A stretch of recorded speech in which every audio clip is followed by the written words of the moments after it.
Bienvenue sur Stratpol, nous sommes le jeudi 24 juillet 2025, c'est notre bulletin numéro 248 et nous sommes toujours à Moscou. Avant de démarrer cette vidéo, n'hésitez pas à aller voir en description comment vous pouvez nous aider sur Tipeee, Patreon, Paypal, le canal Telegram payant, et puis également procurez-vous nos livres, allez faire un petit tour sur les auto-éditeurs, il n'y a pas que les miens, on a également Pierre-Antoine Plaquevent, Youssef Indy, Yannick Jaffré.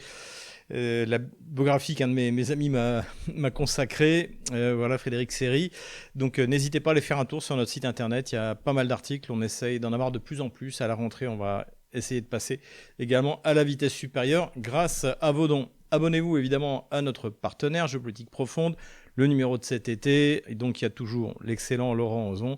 Et puis un point sur la situation militaire avec Laurent Braillard, que j'ai eu il n'y a pas très longtemps au téléphone. On va le voir également ce vendredi sur notre émission ici Moscou sur RT en français. Et puis également l'excellent Sylvain Ferreira. Donc un petit point sur la situation militaire qui évolue extrêmement rapidement. Et on va le voir aussi à la fin de cette vidéo sur la ligne de front. Rapidement, ce qui m'a plu cette semaine, eh bien, c'est Charles Gave sur CNews, puisqu'il revient sur la politique américaine, sur la dédollarisation, et il fait plusieurs constats que nous-mêmes nous avons fait, notamment la supériorité militaro-technique de la Russie dans certains domaines, de manière globale dans la production d'armement, mais également une domination totale sur les armements hypersoniques. Il y a également la dédollarisation, donc c'est pas moi qui le dis cette fois, c'est quelqu'un comme Charles Gave qui le dit, avec l'utilisation du roupie, donc de la monnaie indienne pour acheter par exemple des hydrocarbures russes. Hein, c'est ce qu'on a expliqué, je crois que c'était notre dernier bulletin, le fait que désormais, comme l'Inde produit des choses, eh bien, avoir du roupie, comme avoir du yuan, c'est intéressant, ça permet d'acheter des choses réelles. On revient finalement à ce que j'estime être la vraie valeur de la monnaie, c'est-à-dire je détiens une unité de compte qui me permet d'acheter quelque chose. Voilà. Ce sera le problème quand on reviendra au franc d'ailleurs, hein, c'est que finalement, qu'est-ce qu'on peut acheter avec du franc ? Alors il y a des tas de choses, et puis ça nous obligera à réindustrialiser, donc ça aura des effets vertueux, mais c'est sûr que dans la phase de transition, ça va être difficile. Ce qui m'a plu également, pour ceux qui me suivent sur Twitter, ils l'ont vu, c'est Maxime Nicole. Donc c'était un des leaders des Gilets jaunes. Alors même si en principe c'est un mouvement, il n'y a pas vraiment de leader, mais il y a des leaders qui ont été portés par les médias. C'est d'ailleurs ce dont il parle. Et là, il fait un retour sur son expérience. Et en prévision de la journée du 10 septembre, donc qui est une journée de protestation contre le budget d'Emmanuel Macron. Et donc il a une approche tout à fait intéressante vis-à-vis des médias, vis-à-vis de la police, vis-à-vis de ce qu'il faudrait faire, des divergences internes en fait au sein du mouvement. Tout ça, j'ai trouvé ça plein de sagesse. Visiblement, l'expérience lui a beaucoup appris. Encore une fois, à la base, j'étais pas un grand fan de tous ces leaders autoproclamés ou choisis par la presse. Et pourtant, il y en a qui ont dépassé l'expérience. Et je pense que Maxime Nicole en fait partie. Écoutez au moins pour vous faire une idée à ce sujet-là. Et puis la dernière chose qui m'a plu, c'est un peu plus joyeux, c'est un reportage sur France 2 sur la ville de Troyes. Voilà, c'est la ville aux 1000 couleurs. Donc la Troyes, c'est la ville dans laquelle j'ai grandi. C'est vrai que quand on y vit, on a tendance à pas voir tout le potentiel gustatif, culturel. Voilà, ce petit reportage était très très sympathique. Et puis il y a également, il n'en parle pas dans le reportage, le marché couvert où on peut acheter des tas de bonnes choses, qui malheureusement a été saboté par un espèce de marché aux puces devant, marché ouvert, vraiment immonde. Voilà. Bon, enfin ça, encore une fois, c'est la démagogie de la mairie de Troyes, visiblement. En tout cas, le reportage est sympa. Puis allez visiter Troyes. On a une très belle cathédrale, plein d'églises gothiques. Hein, je crois la ville aux 11 églises. Donc c'est vraiment du patrimoine français dans tous les sens du terme. Économie maintenant, et avant de démarrer évidemment, n'hésitez pas à venir investir en Russie, vous ouvrir un compte en banque. On vous propose toute une gamme de services sur Divergence Services. Allez voir en description de cette vidéo.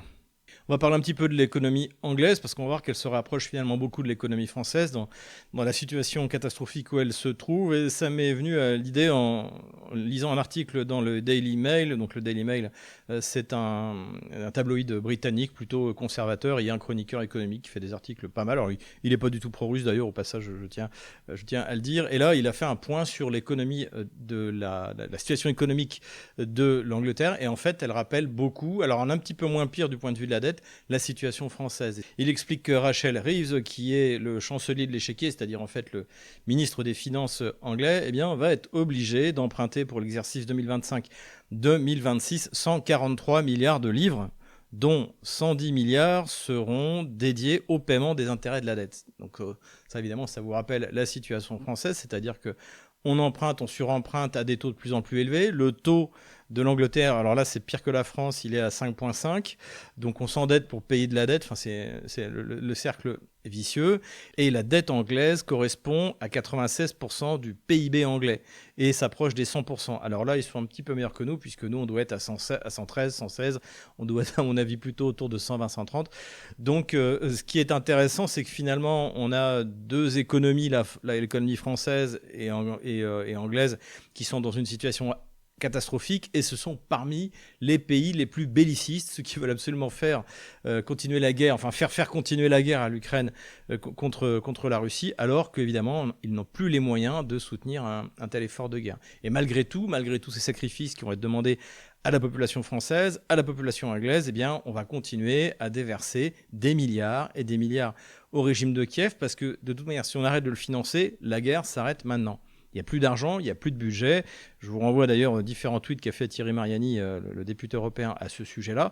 En fait, on va vous demander de faire des efforts monstrueux dans le nouveau budget. L'État français ne va faire aucune économie sur ses budgets de fonctionnement, ce qui est le principal axe dans lequel il faudrait s'orienter, comme l'explique très bien Marc Toiti. Mais en plus, on va continuer à donner des dizaines de milliards d'euros à l'Ukraine. C'est ce que nous prépare Ursula von der Leyen.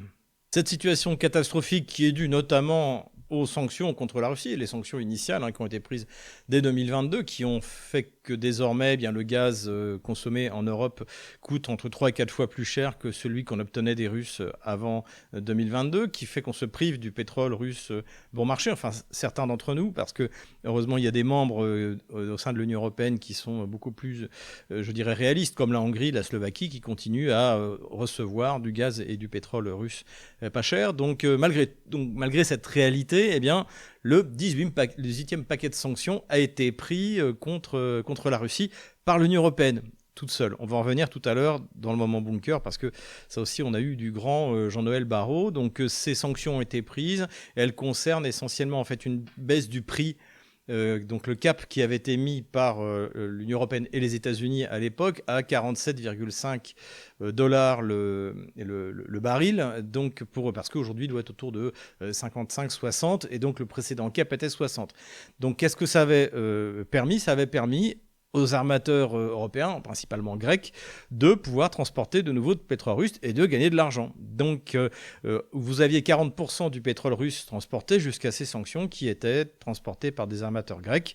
Eh bien, ça ne va plus être possible, et ça sera fait par ce qu'ils appellent la flotte fantôme. Alors, ce ne sera pas possible, oui et non, parce que même à l'époque où donc le cap de 60 dollars était inférieur au prix du marché, il y avait quand même 10% du pétrole russe qui était transporté par des armateurs, appelons-les grecs, puisqu'il y a aucun contrôle, c'est très dur de savoir d'où vient le pétrole, à qui appartient le pétrole, etc., etc. Donc en fait, ces sanctions déjà ne marchaient pas pour au moins 10% du transport du pétrole russe. Et là, ce qui va se passer, c'est qu'il y a 30% d'armateurs grecs qui gagnaient de l'argent, qui ne vont plus pouvoir en gagner. Et le pétrole russe va continuer à se vendre en Inde, en Chine. Encore une fois, ça témoigne d'ailleurs de la méconnaissance profonde, notamment de quelqu'un comme Jean-Noël Barrot, de la réelle situation et de la dépendance de la Chine et de l'Inde de prix stables pour le pétrole. Si jamais l'Inde et la Chine cessaient d'importer le pétrole russe, qui est la Russie est le deuxième exportateur de pétrole au monde, derrière l'Arabie Saoudite, et les Américains produisent le plus de pétrole au monde, mais ils le consomment la quasi-totalité de ce qu'ils produisent.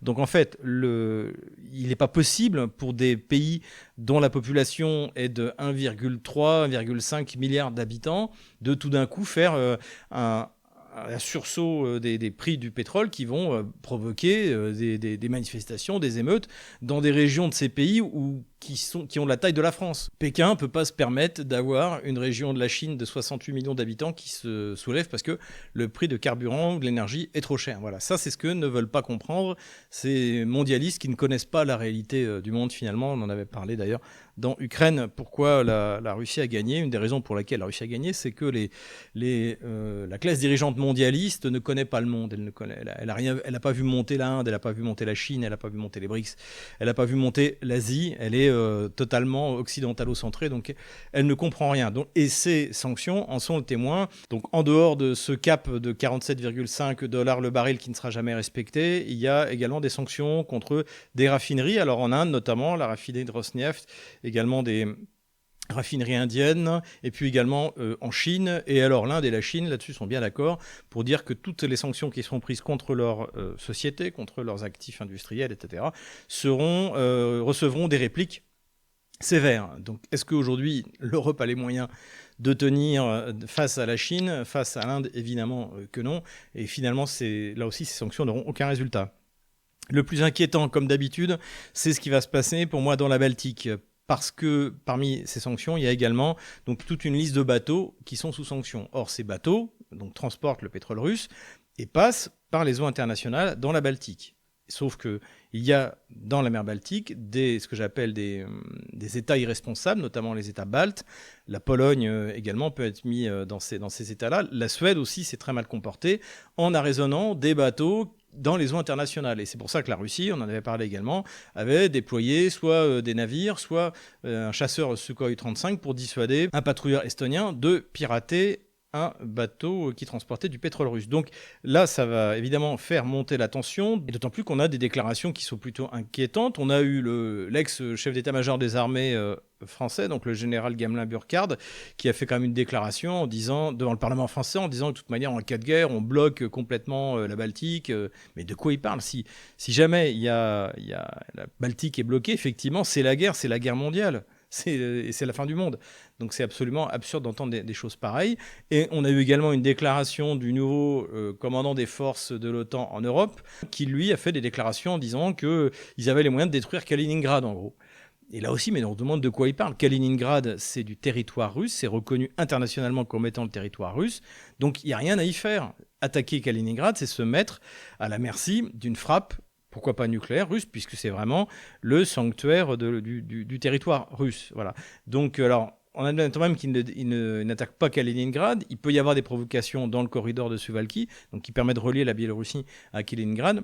Enfin, encore une fois, ce qu'on constate, c'est qu'il y a un discours extrêmement belliqueux, extrêmement dangereux. Et comme je l'ai dit, la mer Baltique, à cause des États irresponsables qui l'entourent, est bien plus dangereuse pour la stabilité mondiale que finalement la mer Noire, où tout est plus ou moins sous contrôle. Pour en finir sur ce sujet de la Baltique, donc ceux qui ont suivi mes émissions, on en a parlé dans l'échiquier mondial sur RT en français ou même dans mes bulletins, eh bien, il y avait un ancien chef d'état-major de l'armée de terre polonais qui, lui, prétendait d'ailleurs s'emparer de Kaliningrad. Donc il s'appelait Waldemar Szczypczak, j'espère que je prononce bien, et ce général disait ouvertement dans les médias polonais qu'il fallait s'emparer de Kaliningrad. Voilà. Et il a été chef d'état-major de l'armée de terre polonaise. Donc il est mort il y a quelques jours, Dieu ait son âme, mais pourquoi j'en parle? Parce que précisément, dans certains pays de la Baltique, encore une fois, il y a des États irresponsables. L'État polonais, les États baltes, la Suède est inquiétante, la Finlande aussi est un pays plutôt inquiétant pour la stabilité de la zone. Et pour en conclure sur ces sanctions, eh bien on peut dire que dans l'ensemble, la presse, même française, j'ai lu un article dans Le Monde, mais également dans Reuters, tout le monde prend ces sanctions avec scepticisme, et même, je peux vous dire qu'en Russie, ça fait quand même largement rigoler tout le monde. Et encore une fois, ces sanctions sont prises sans les États-Unis. Et on en reparlera dans le Moment Bunker. Politico-diplomatique maintenant, et on va parler un peu de la politique intérieure ukrainienne, puisqu'on est dans une séquence assez intéressante, parce que le président Zelensky donc, a signé une loi qui a été préparée par le Parlement ukrainien, qu'il contrôle quasiment totalement, qui fait que les organismes indépendants de lutte contre la corruption, notamment, ça vous dira rien, le SAP, le NABU, donc le Bureau de lutte contre la corruption, après avoir été perquisitionnés, ont été dissous en fait et mis en fait sous le contrôle du ministère de la Justice, du parquet ukrainien. Alors évidemment ça n'a pas plu du tout, ça n'a pas plu non seulement à la population ukrainienne, mais également à la presse internationale occidentale, et ce qui fait que Zelensky est en train de revenir dessus. Voilà, à l'heure où je tourne cette vidéo, a priori, il a pris la décision de revenir sur cette loi qui, pourtant, il venait de signer. On peut faire plusieurs interprétations qui sont quelquefois contradictoires. Tout d'abord, qu'est-ce que c'est que ces structures anticorruption indépendantes du parquet, donc le NABU notamment? Il a été créé en octobre 2014, après Maïdan. Or, il a été créé par le Parti démocrate américain. En fait, c'est le clan Biden qui donc à l'époque, Biden était vice-président, et il venait de mettre son fils au conseil d'administration de Burisma, une société gazière. Tout le détail du Biden Gate en Ukraine est dans mon bouquin.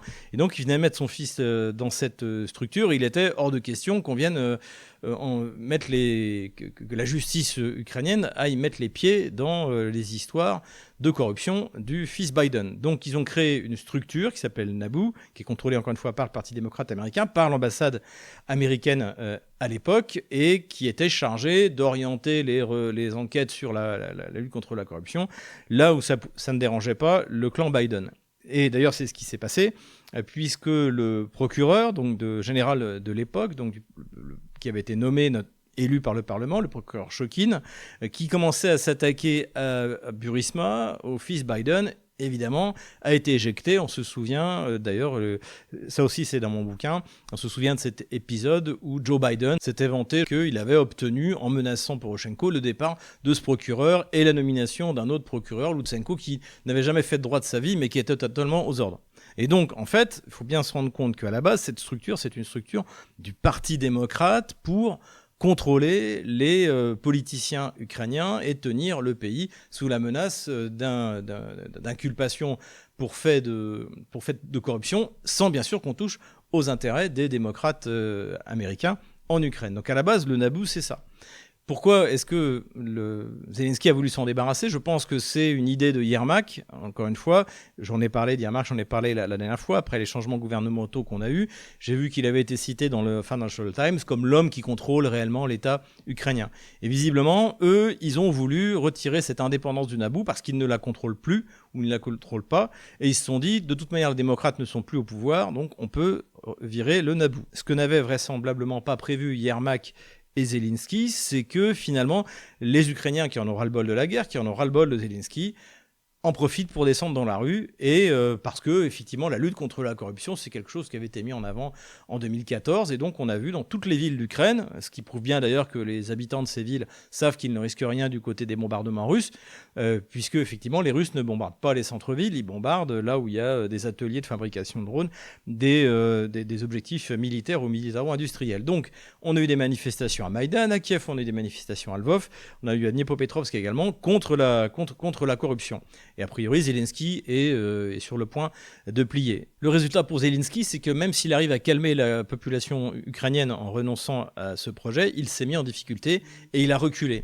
Et le régime de Zelensky est une dictature, et quand une dictature montre des signes de faiblesse, évidemment, c'est jamais bon. Donc c'est un premier coup qui fait que ça fait dire à certains, alors moi je serais un peu plus prudent, qu'en fait c'est un coup monté, notamment pourquoi pas par Washington, pour se débarrasser de Zelensky, pour le mettre en difficulté et obtenir des élections et finalement la fin du conflit en Ukraine. Donc c'est une séquence assez intéressante. Il est un peu trop tôt pour tirer des conclusions définitives, mais en tout cas on voit un peu ce paradoxe, c'est que finalement une structure anticorruption qui avait été créée pour protéger la corruption du clan Biden, du clan démocrate, devient un symbole de la véritable lutte anticorruption. Alors qu'encore une fois, même dans la presse ukrainienne, notamment en 2019, eh bien, ce NABU avait été attaqué comme une structure qui protégeait la corruption et qui dirigeait délibérément des enquêtes vers des gens qui étaient beaucoup moins gênants que ceux soutenus par le Parti démocrate américain.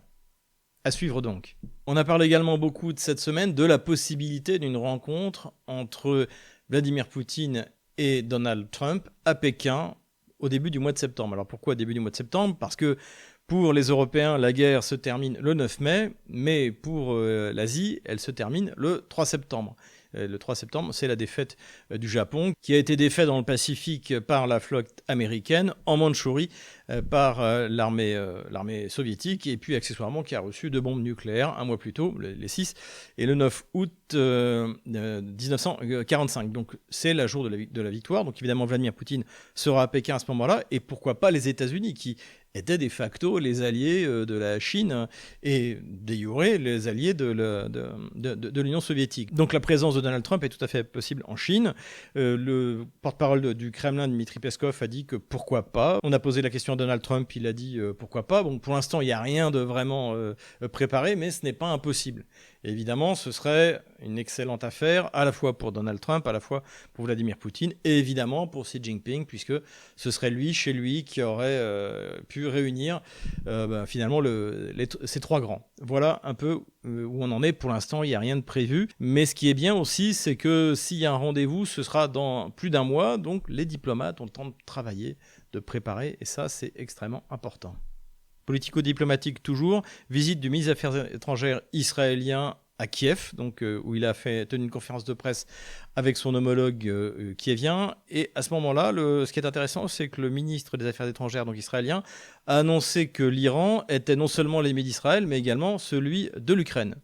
Donc ça, c'est quelque chose qui est important de souligner. Alors ça peut être évidemment à cause de la livraison des Guéran et le transfert de technologie pour la fabrication des Guéran, ces drones qui harcèlent toutes les nuits, tous les jours, parce qu'ils sont désormais fabriqués en masse en Russie, dans la profondeur ukrainienne, et d'ailleurs même pas seulement dans la profondeur, puisque maintenant ces drones sont utilisés pour frapper le long de la ligne de front. Comme ils sont produits en masse, finalement, ça fait une explosion de 90 kg d'explosifs. C'est entre 2 et 3 fois ce que peut envoyer un obus de 152 ou un 155 mm. Donc c'est pas rien. Donc c'est peut-être dans ce sens-là que le ministre des Affaires étrangères israélien a accusé l'Iran, mais à mon avis c'est beaucoup plus large. Ça fait écho à la livraison de systèmes patriotes à l'Ukraine qui ont été révélés par l'ambassadeur israélien à Kiev. Ça fait également écho à cette notion d'axe du mal, donc on a vu dans la bouche à la fois des démocrates, mais également du président de la Chambre des représentants, donc Mike Johnson, donc républicain, qui avait parlé également d'axe du mal, donc Pékin, Téhéran et Moscou. Donc là, visiblement, on a un alignement complet de la politique étrangère israélienne sur les néoconservateurs américains et sur le régime de Kiev. Dernière nouvelle politico-stratégique, c'est le 3e round de négociations qui a lieu à Istanbul entre la délégation kievienne et la délégation russe. Alors, ça allait à l'encontre de ce qu'avait dit Zelensky il y a un peu plus d'une semaine, mais visiblement, il s'est fait taper sur les doigts par l'administration américaine, et donc il a envoyé une délégation qui est menée par Umerov, donc l'ancien ministre de la Défense, parce qu'il y a eu des changements au sein du ministère de la Défense ukrainien. D'ailleurs, si vous vous souvenez, j'en avais parlé dans mon dernier bulletin, Umerov devait partir comme ambassadeur d'Ukraine aux États-Unis, puisque d'ailleurs sa famille vit déjà aux États-Unis, mais il n'a pas pu puisqu'il est double national. Il a aussi la citoyenneté américaine. Et selon la loi américaine, on ne peut pas être ambassadeur quand on a aux États-Unis quand on a la citoyenneté américaine. Donc c'est pas possible. Donc finalement ils vont lui trouver un poste. Et là, en l'occurrence, c'est lui qui emmenait la délégation ukrainienne. Ce qui est intéressant sur les images qu'on voit en ce moment, c'est que c'est visiblement la fin du cinéma et du déguisement de toute la délégation en soldats. Vous vous souvenez d'ailleurs les premières rencontres en 2022 et encore même jusqu'à la dernière rencontre, ils étaient tous plus ou moins déguisés en soldats. Là, il y a encore Umerov, et puis visiblement un militaire, mais là c'est normal qu'il soit en uniforme, et puis les autres sont en costume cravate. Donc visiblement, toute cette espèce de communication, de marketing militaire touche à sa fin. Je crois que plus personne, depuis notamment le passage de Zelensky dans sa tenue de jardinier dans le bureau ovale avec Donald Trump, a laissé des traces et ça se voit sur les images. Le résultat, Moscou a proposé la mise en place de 3 groupes de travail, donc russo-kieviens qui pourront travailler à distance.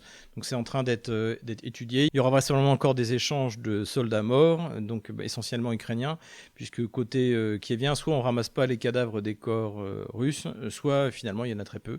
Et les pertes sont bien inférieures à ce qu'on veut bien nous raconter sur les médias de grand chemin. Voilà un peu ce qu'il en est ressorti. Évidemment, Zelensky avait annoncé qu'il voulait absolument une trêve immédiate, un cessez-le-feu. Les Russes ont dit non, et ça fallait s'y attendre. L'armée otano-kievienne est en train de se prendre une énorme raclée. Il n'y a aucune raison que les Russes acceptent. Terrorisme maintenant, 2 missiles HIMARS ont été tirés dans le centre-ville de Donetsk. Un domicile à HIMARS, c'est 150 000 $ le tir, donc une opération à 300 000 $ pour taper des objectifs civils. Il n'y a aucun objectif militaire à cet endroit, je le connais. Donc c'est vraiment un acte de terrorisme. Alors c'est pas gratuit, ça coûte cher, encore une fois 300 000 $. Et en plus les missiles HIMARS, ils courent pas les rues non plus. Donc c'est vraiment un tir de vengeance parce que le régime bandériste s'aperçoit, eh bien, retourne à la vie normale après 10 ans de guerre. Voilà. Et que désormais tout se développe. Comme je l'ai dit, j'y étais en mai, il y a des embouteillages. Donc ça, ils ne le supportent pas, d'autant plus que, étant donné les déboires que subit l'armée otano-kievienne sur le front va être repoussé bientôt à, je pense, autour de 70, même 80 km à certains endroits de Donetsk. Et là, c'est la fin. Pour tirer dans le centre-ville de Donetsk, ça coûte encore plus cher. C'est des missiles, des Scalp, des Storm Shadow qui coûtent 1 million de $. Donc ça, il y a peu de chances que ce soit accepté par les Anglais ou les Français qui autorisent les tirs, et encore moins par les missiles américains. Donc c'est triste, mais en même temps ça montre bien encore une fois la nature du régime bandériste de Kiev. Terrorisme encore, nouvel article dans la presse polonaise sur l'expulsion des bandits ukrainiens de Pologne. Donc on les renvoie, je pense, à la frontière ukrainienne. On espère qu'ils soient envoyés sur le front. Mais pourquoi est-ce que j'en parle ? Parce que c'est quelque chose qui est de plus en plus prenant, de plus en plus dangereux pour le reste de l'Europe. Et encore une fois, il faut que le gouvernement français, il faut que le gouvernement d'Europe se prépare, après la défaite militaire, à voir les frontières de l'Ukraine s'ouvrir et un déferlement de vétérans, de bandits dans toute l'Europe. Et ça va être une des menaces les plus graves pour la stabilité des pays européens. Après l'immigration, on vient de le voir à Limoges, on n'a pas besoin des vétérans ukrainiens pour mettre une ville à feu et à sac et en prendre le contrôle quasi militairement, comme ça a été d'ailleurs dit par le maire de Limoges. Donc voilà ce à quoi on se prépare. Armement maintenant, les Russes ont montré une usine de fabrication de drones près de la ville de Kazan, et donc on voit à la fois le côté extrêmement moderne et puis la production de masse. Et ça, c'est un signe très clair qui est envoyé à l'OTAN en disant, quoi qu'il arrive, vous pouvez donner tous les patriotes que vous voudrez à l'Ukraine, vous n'arriverez pas à arrêter tous les vecteurs que nous allons envoyer sur les cibles otano-kieviennes sur le territoire ukrainien. Voilà le message qui devait être passé, je pense qu'il est bien passé. Armement toujours, et un Mirage français qui avait été livré à l'Ukraine s'est écrasé. Donc c'est pas un tir russe, il s'est écrasé en Volhynie, c'est-à-dire à plus de 400 km de la ligne de front, donc à l'ouest de l'Ukraine. Et ça, ce que ça révèle, parce que le Mirage, c'est pas un avion qui s'écrase comme ça révèle que les analystes avaient dit, c'est-à-dire que soit le pilote a été mal formé, parce qu'une fois de plus, ça a été bâclé, ça a été fait trop rapidement, il faut du temps pour former un pilote, soit la maintenance a été mal faite. Et là aussi, c'est un problème de formation. Il y a le pilote, mais il y a aussi tous les mécaniciens. Donc, comme nous l'avions analysé, je l'avais dit sur les médias russes, je dis, ne vous inquiétez pas, de toute manière, c'est pas 6 Mirages qui vont changer le sort de la guerre. Ça a juste affaibli l'armée de la française, mais ça n'a pas renforcé les moyens de l'armée ukrainienne. Armement toujours, le Pentagone a annoncé la livraison de pièces de rechange pour les Bradley, donc c'est des véhicules de combat d'infanterie qui ont donné plutôt de bons résultats selon ce qu'en dit l'armée otano-kievienne, même si je pense qu'ils sont trop lourds pour ce genre de théâtre d'opération, 10 tonnes trop lourds à mon avis. Donc il faut bien les réparer, les entretenir. Donc là, ce que le Pentagone a annoncé, c'est que des pièces de rechange avaient été envoyées, mais pas gratuitement. C'est qu'elles allaient être payées. Et là, la question qui se pose, c'est qui va payer ? L'Ukraine n'a pas d'argent. Là, visiblement, Trump ne paiera rien, lui, de sa poche. Ça a été d'ailleurs confirmé par Mike Johnson, le président de la Chambre des représentants. Ça a été confirmé également par J.D. Vance récemment. Les Américains ne donneront plus un kopek, c'est le cas de le dire, plus $1, plus un cent. Donc, ça veut dire, aujourd'hui, on ne sait pas qui va payer cette livraison. Si quelqu'un a la réponse, ça m'intéresse.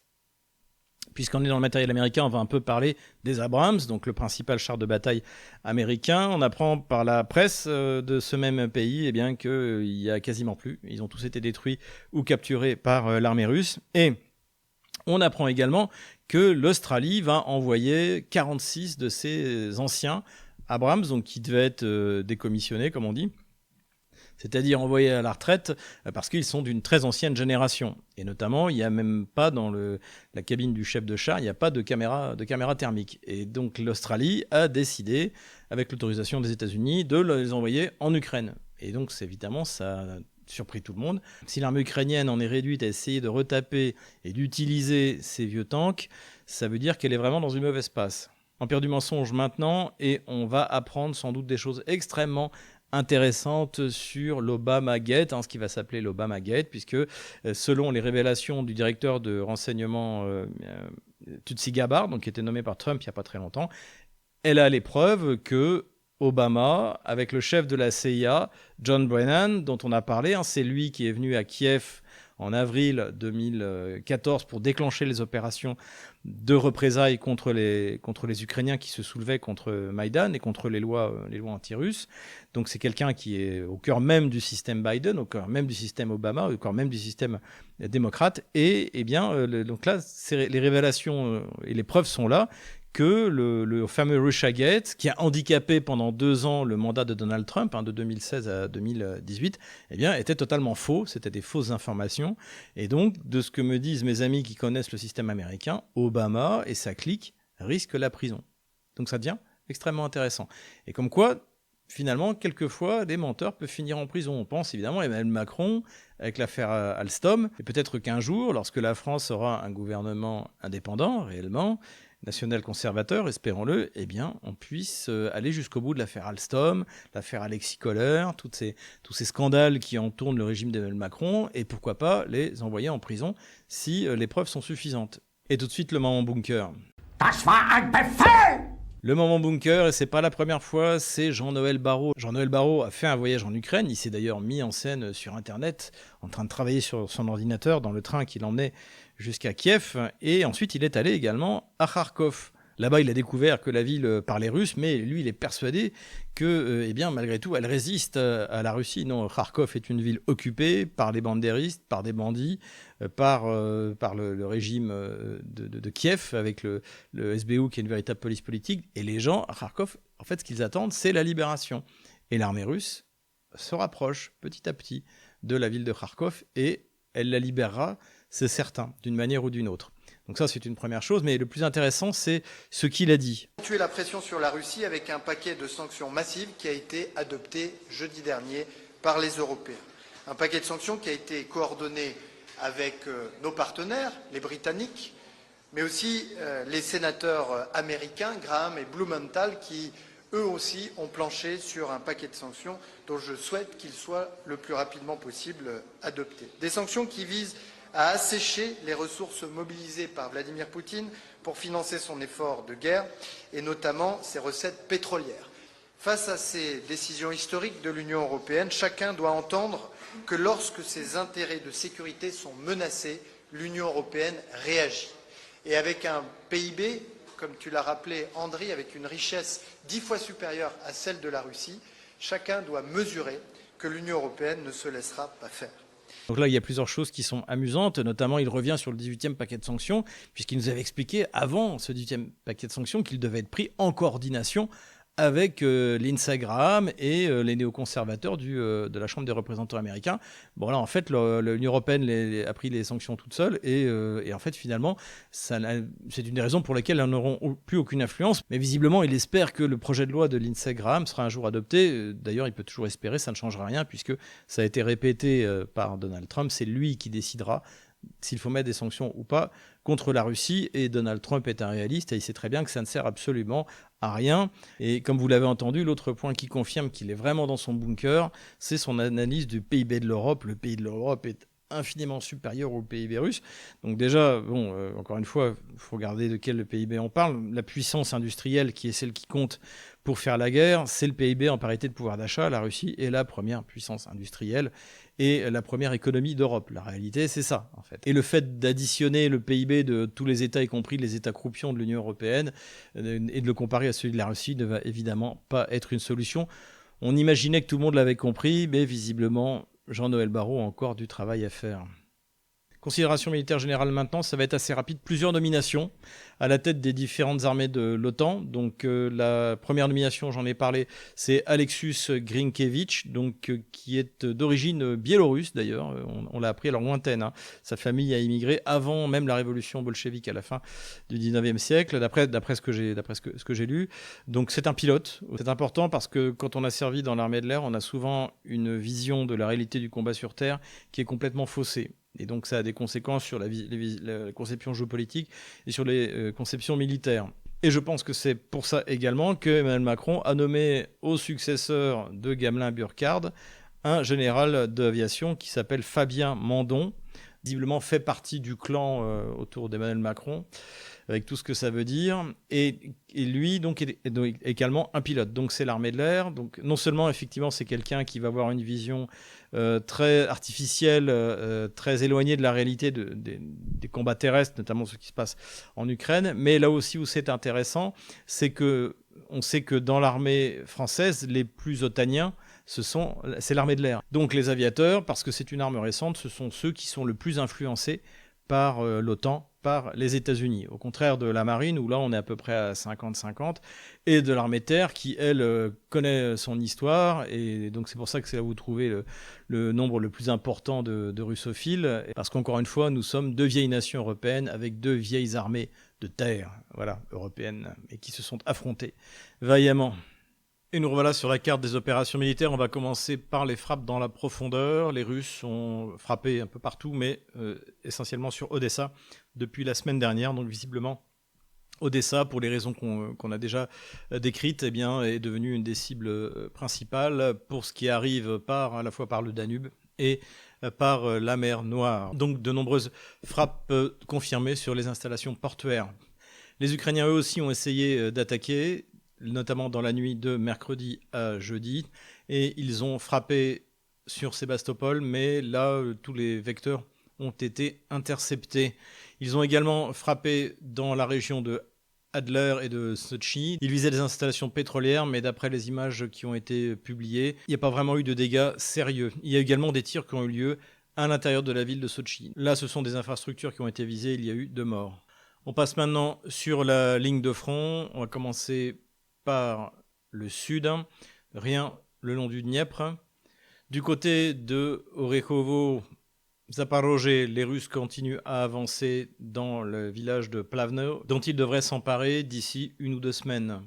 Plus à l'est, les Russes continuent leur poussée vers la région de Dnepropetrovsk à partir de Mirnoe et de Pidubne qu'ils ont pris la semaine dernière. On ne sait toujours pas ce qu'il est advenu des Ukrainiens ouglédarisés à cet endroit-là. Là où le front a le plus progressé pour les Russes, évidemment, c'est autour de Pakrovsk. Donc cette pointe-là rouge que j'ai dessinée, c'est qu'il y a eu un groupe de reconnaissance, ce qu'on appelle le DRG en russe, qui a réussi à pénétrer quasiment jusqu'au centre de Pakrovsk. Et une vidéo a circulé où on voit des otano-kieviens qui se sont fait tirer dessus par précisément ces unités de reconnaissance russes. Donc là, j'ai mis une pointe en rouge et on verra où les Russes auront réussi à stabiliser leur progression à l'intérieur de Pakrovsk, ou si c'est juste un coup de main. On verra ça la semaine prochaine. Les Russes ont libéré la localité de Novo-Ekonomichnoe, ici, à cet endroit-là, et seraient déjà rentrés à l'est de Mirnograd. Donc on voit qu'ils progressent maintenant directement dans la zone urbanisée Pakrovsk-Mirnograd, dans toute cette agglomération urbanisée. D'après les renseignements qui arrivent du front, il y a un manque tout simplement d'infanterie au sein de l'armée ukrainienne.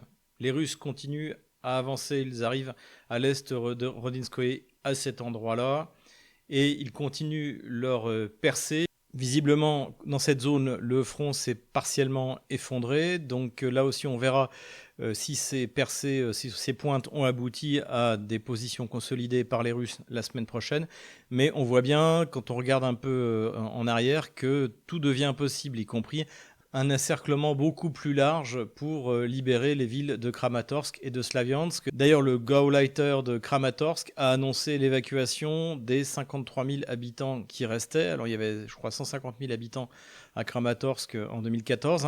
Rappelez-vous encore une fois que c'est de Kramatorsk et de Slaviansk qu'est parti le premier soulèvement en 2014 contre les putschistes kieviens. Et la libération de Slaviansk et Kramatorsk sont donc un objectif à la fois militaire et symbolique, évidemment. Et l'on voit que les Russes percent dans toutes les directions et s'offrent un espace opérationnel tout à fait intéressant. Les Russes se sont emparés de la localité de Poltavka à cet endroit-là et s'approchent de Russin-Yar. Plus à l'ouest, la localité de Yablunovka a été complètement libérée, ainsi qu'elle de Alexandre Kalinovo. Aucun ordre de retrait n'a été donné. Dans le village de Cherbonovka, ici, toutes les troupes ukrainiennes ont été soit capturées, soit détruites. Les troupes à Katarinovka, à Klebanbouk ici n'ont pas reçu l'ordre de décrocher, donc ils vont se faire détruire ou capturer. Encore une fois, l'OTAN est incapable d'organiser même la manœuvre de retraite la plus simple au niveau tactique. Les Russes avancent également en direction de Konstantinovka à partir du sud-est et se sont emparés de la localité de Belagora à cet endroit-là. Et ils sont entrés à l'intérieur de la localité d'Alexandro-Chotina. Une fois cette localité capturée, la route est ouverte vers la périphérie est de Konstantinovka. Plus au nord, les Russes ont amélioré leur position vers Seversk, comme on le voit avec la progression de la ligne de front à cet endroit-là. Les Russes avancent à l'intérieur de la localité de Torskoye, sachant que plusieurs fausses informations avaient été données par l'ancien commandement russe dans cette zone-là. Mais là, a priori, c'est confirmé. Les Russes consolident également leur position vers Liman, mais je préférais pas changer la carte parce que c'est pas encore suffisamment stabilisé. Juste avant que je tourne cette carte, on a appris que les Russes avaient pénétré au nord de la ville de Kupiansk, l'ancienne capitale de la région de Kharkov, au début de l'année 2022, lorsque les Russes s'en sont emparés. Eh bien là, les Russes auraient de nouveau pénétré vers le nord, à partir de Radovka et de Golubovka, à cet endroit-là. Est-ce que les Russes contrôlent réellement les localités de Moskovka et Sobolovka? Pour l'instant, on n'a pas de géolocalisation qui nous le confirme, mais c'est probable. En attendant, je laisse, comme la dernière fois, la ligne jaune et la ligne rouge à cet endroit-là. Les Russes continuent à avancer au sud de Volchansk, évidemment que l'objectif, c'est Veliki Burluk à cet endroit-là, l'attaquer à la fois par le nord-ouest, par le nord, par le nord-est et par l'est. Je vais donc rajouter une petite punaise à Veliki Burluk. C'est un objectif majeur aujourd'hui de l'armée russe. Plus à l'ouest maintenant, les combats dans la région de Soumy continuent, mais visiblement moins d'importance pour l'armée russe, qui a finalement utilisé ce front pour attirer les réserves otano-kieviennes, dans la mesure évidemment que ce serait une énorme humiliation, après avoir été chassés de la région de Kursk, que les Russes arrivent à la périphérie de Soumy. Donc une contre-attaque a été lancée par les otano-kieviens, ils se sont emparés de la localité de Kondratovka et s'y font maintenant écraser sous les bombes planantes. Du côté d'Andreevka, on ne sait pas trop qui contrôle, mais ça n'a pas empêché les Russes d'avancer un peu plus à l'est, puisqu'ils se sont emparés de la localité de Varachone ici et continuent à avancer vers le sud. Voilà, j'enlève la ligne de front de la semaine dernière. Voilà où nous en sommes le jeudi 24 juillet 2025. Voilà, j'espère que cette vidéo vous a plu. N'hésitez pas, encore une fois, à vous inscrire sur tous nos réseaux sociaux pour ne rien manquer. On en plafonne sur Twitter, on plafonne sur Telegram. Je suis un peu déçu. Motivez-vous, motivez vos amis. Également, inscrivez-vous à Odyssée, inscrivez-vous sur tous les réseaux sociaux possibles et inimaginables, parce qu'on ne sait pas ce qui peut se passer. Il y a des déclarations assez inquiétantes du ministère des Affaires étrangères français qui explique de manière tout à fait orwellienne que en Europe, on peut dire ce qu'on veut, sauf si c'est illégal. Donc, ce qui est quand même assez extraordinaire, mais qui décide de la légalité de ce que l'on dit, etc. Puis la censure sur YouTube, YouTube l'a reconnu d'ailleurs.